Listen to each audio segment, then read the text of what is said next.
चलिए, तो आज हम बना के तैयार करेंगे पालक के क्रिस्पी वड़े। तो ऐसे तो आपने पालक के बहुत सारे टाइप के पकोड़े खाए होंगे, लेकिन ये मार्केट में कुछ नया आया है जिसे कहा जाता है पालक के वड़े। तो सबसे पहले तो यहाँ पे मैंने पालक ली है। तो काफ़ी टाइम से पालक पड़ी थी और आपको भी पता है कि पालक को मतलब उसको साफ़ करना और उसके बाद उसे चॉप करना और उसे बनाना काफ़ी ज़्यादा टाइम लग जाता है, इसलिए कोई पालक को छेड़ता ही नहीं जब तक कि कुछ उसका बनाया न जाए। ऐसे तो बहुत कुछ सोचा था, जैसे कि दाल पालक बना लिया जाए या तो फिर पालक का साग बना लिया जाए, काफ़ी ज़्यादा हेल्दी होता है। लेकिन फिर यही भी था कि मैं वीडियो में क्या शेयर करूं आप लोगों के साथ। तो मैंने सोचा कि चलिए बहुत टाइम हो गया तो फिर हम पालक के क्रिस्पी वड़े ही बना लेते हैं। तो यहाँ पे डंठल को मैंने अलग कर लिया है, क्योंकि डंठल से ना अच्छा स्वाद नहीं आता है और डंठल तो हमें नहीं चाहिए वड़े के अंदर। यहाँ पे मैंने जो पत्ते थे ना उसे रोल कर लिया है और उसके बाद इस तरीके से हम इसे लंबाई में चॉप कर लेंगे।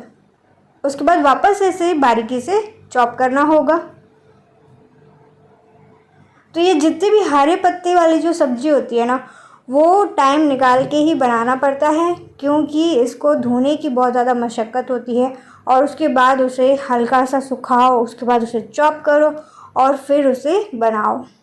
तो हमारे हॉस्टल की मेस में जब भी आलू पालक की सब्ज़ी बनती थी ना, हम लोग में से कोई भी वो सब्ज़ी नहीं लेता था।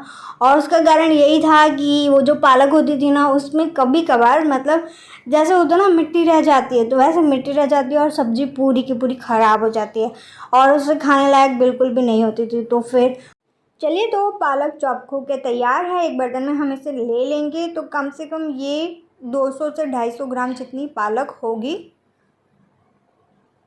अब हम इसके अंदर डाल देंगे हरी मिर्ची। तो मैंने बारीकी से चॉप कर ली थी हरी मिर्ची को।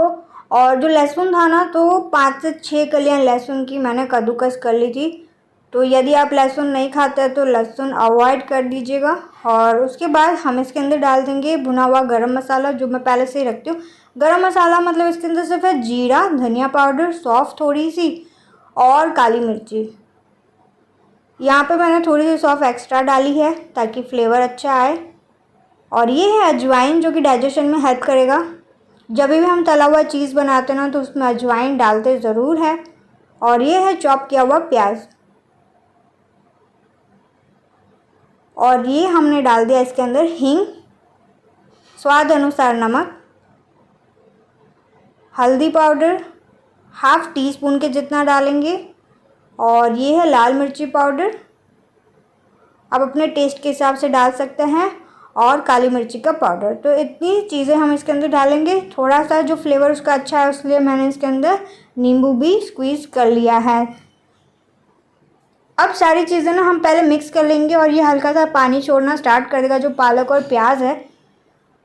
फिर धीरे धीरे मतलब थोड़ा थोड़ा करके ही हमें इसके अंदर बेसन ऐड करते जाना है। एक साथ हम ऐड नहीं करेंगे, उतना ही बेसन ऐड करेंगे जितना हमें बाइंडिंग के लिए आवश्यकता है। इसे हाथों की सहायता से अच्छे से मिक्स कर लेंगे। और आपको भी पता है कि इसके अंदर ज़्यादा पानी की आवश्यकता नहीं, थोड़ा सा पानी आपको डालना होगा ना, तो डाल दीजिएगा। और यहाँ पे मैंने तेल गर्म होने के लिए रखा था ना, तो गर्म तेल ही मैंने इसके अंदर डाला है ताकि अच्छे से बन के तैयार हो। तो 1 टीस्पून जितना गर्म तेल इसके अंदर डाल दीजिएगा। और आप देख पा रहे होंगे बाइंडिंग कंसिस्टेंसी आ गई है। और इस तरीके से बॉल्स बना के हम तेल के अंदर से डालते जाएंगे। तो मैंने ना बहुत सारी रेसिपीज सोची थी। मैंने सोचा था कि पालक का जो भजिया होता है वो बना सकते हैं, पालक का गोटा बना सकते हैं, पालक और प्याज के पकौड़े बना सकते हैं। लेकिन फिर ये लास्ट में मैंने सोचा कि ये वाली कोई चीज़ बनाते हैं, थोड़ी सी अलग भी हो जाएगी। और ये अक्सर मतलब स्ट्रीट फूड इनोवेशन आप कह सकते हैं कि सबको यही होता है कि कुछ नया बनाया जाए ताकि उनके पास कस्टमर आए। कैसे भी करके कुछ ना कुछ तिकड़म लगाते हैं। तो उसी तरीके से बस इस तरीके से पकोड़े को आपको दबा देना है और वापस से इसे क्रिस्प होने के लिए, फ्राई करने के लिए डाल देना है। तो इसको बोलते हैं क्रिस्पी पालक वड़ा। क्योंकि ये वड़े के जैसा शेप इसका हो जाता है। अब जो बैटर मैंने आपको बताया था ना, जो जिस बर्तन में मैंने बनाया था, तो उसमें चिपक गया था। अब मुझे ऐसा लगता है कि ये जो बेसन की चटनी का इनोवेशन भी इसी तरीके से हुआ है। और यहाँ पे ये जो पकोड़े हैं ना, मतलब वड़े, वो फ्राई होके रेडी हो चुके हैं। तो हम इसे निकाल देंगे। आप देख पा रहे होंगे कितने ज़्यादा क्रिस्प बने हैं। इसको गर्मा गर्म ही खाना चाहिए, खास करके जब बारिश आ रही हो ना, तब इसे चटनी के साथ या ऐसे ही आप चाय के साथ भी एंजॉय कर सकते हैं। तो यहाँ पे मैं तड़का लगा रही हूँ। तो ये जिस बर्तन में जो बेसन चिपका हुआ था ना, उसी में पानी डाल के मैंने इसका घोल तैयार कर लिया है। हल्दी पाउडर, नमक, चीनी और नींबू। आपको तो पता ही होगा, यदि आप हमारे चैनल पर नए हैं ना, तो हमारे चैनल पर ना ये वाली रेसिपी मैं अक्सर शेयर करती हूँ, जिसे बेसन की चटनी कहा जाता है। और बहुत ज़्यादा टेस्टी चटनी होती है। जैसे खिचड़ी के साथ, समोसा के साथ, कचौड़ी के साथ, इवन भजिया के साथ आप इसे सर्व कर सकते हैं। खट्टी मीठी टेस्ट में होती है।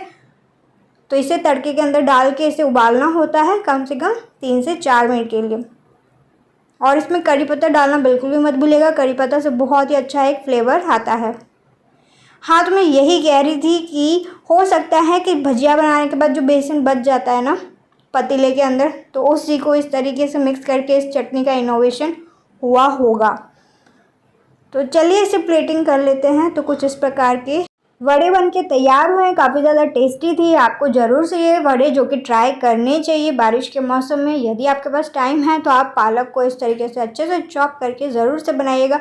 इससे पहले ना पालक के पत्तों के पकोड़े भी मैंने शेयर किए अपनी रेसिपी में। एकदम क्रिस्पी बन के तैयार होते हैं, वो भी टेस्टी होते हैं। लेकिन वो सिंगल सिंगल पत्तों को आपको बेसन के अंदर डिप करके उसे बनाना रहता है। और जैसा मेथी के गोटे होते हैं, वैसे ही पालक के गोटे भी बना सकते हैं। और यहाँ पे मैंने इसे प्याज और हरी मिर्ची चटनी के साथ सर्व किया था। मैं आपको इसे तोड़ के भी दिखाऊंगी कितना ज़्यादा क्रिस्प बन के ये तैयार हुआ है। मध्यम आंच पे ही इसे फ्राई होने देना है जब तक ये क्रिस्प ना हो। तो ये देखिए कुछ इस प्रकार से जब आप इसे तोड़ेंगे ना, तो आपको इसके अंदर भर भर के पालक ही दिखेगी। क्योंकि मैंने जैसे बताया, बेसन की क्वांटिटी उतनी ही डालेंगे जितनी आवश्यकता है। और इसे हम चटनी के अंदर डिप करेंगे और पहली बाइट लेंगे। और बहुत ज़्यादा टेस्टी थी खाने में। ज़रूर से इसे बनाइएगा और शेयर कीजिएगा अपने दोस्तों के साथ। तो यदि आप हमारे चैनल पर नए हैं, तो इस चैनल पर मैं शेयर करती हूँ स्ट्रीट फूड की रेसिपीज़। तो यदि आपको स्ट्रीट फूड की रेसिपीज़ चाहिए ना, तो आप हमारे चैनल को सब्सक्राइब कर सकते हो। दूसरा तरीका है ये ना, खास करके जो पालनपुर जंक्शन होता है ना, तो उसमें मैंने देखा था कि कुछ इस प्रकार से पकोड़े को तोड़ के उसके ऊपर चटनी डाल के और प्याज उसके ऊपर डाल देते हैं और फिर सर्व करते हैं। मतलब ऐसे इस तरीके से भी पकोड़े खाए जाते हैं, सॉरी वड़े खाए जाते हैं। तो आशा है कि आपको ये वीडियो पसंद आया होगा। मिलते हैं नेक्स्ट वीडियो में। Thank you so much for watching.